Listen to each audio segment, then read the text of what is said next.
feel like you guys are in good shape ahead of a pretty tough game tomorrow night against a good Tasman side?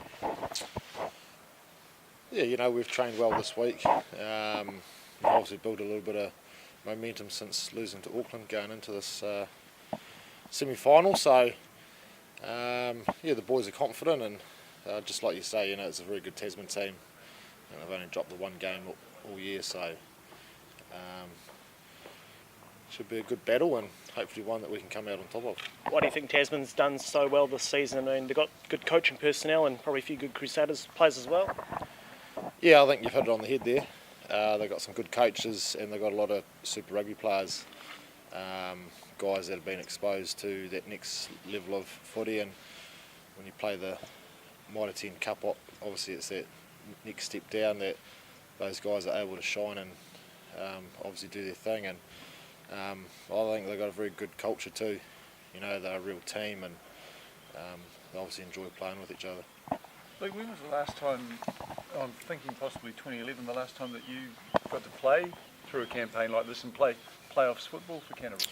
Yeah, no, it was 2011. It was a very compressed season, that. I think there were 3 storm weeks rather than just the one because of the World Cup. So it seems like a long time ago, but I remember it pretty clearly. Probably very similar season to this one, really. We got tipped up by Waikato here at home during the round robin and went up there and beat them in the final. So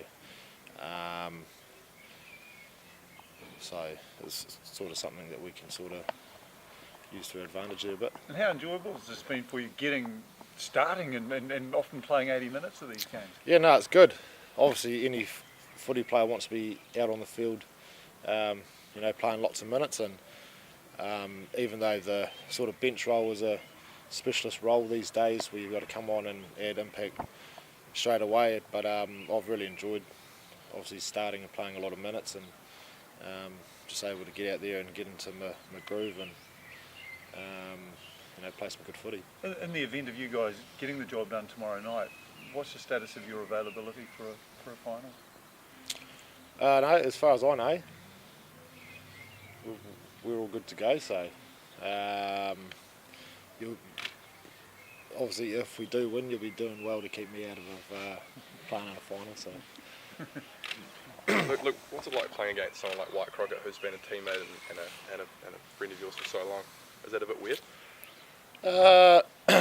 Not really, because we train against each other at the Crusaders. On, he might be starting and I'm on the other side, or vice versa. So we're pretty used to running against each other and winding them up and stuff like that. So,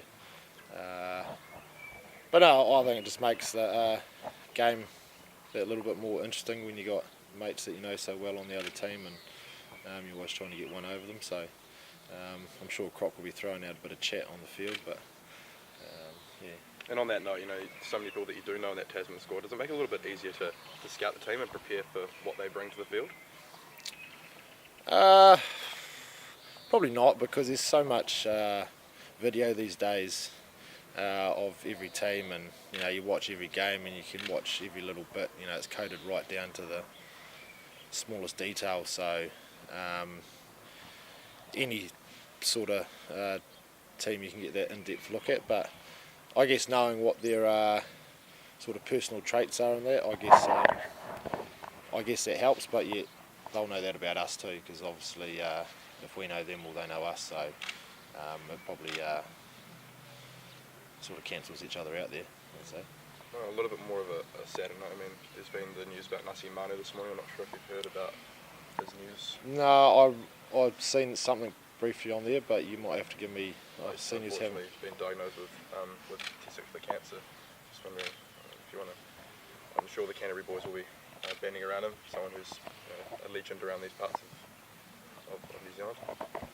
Yeah, old Nasi is, and he's a legend of Canterbury Rugby. I was lucky enough to play a few seasons here with him, and what he gives on the field is massive.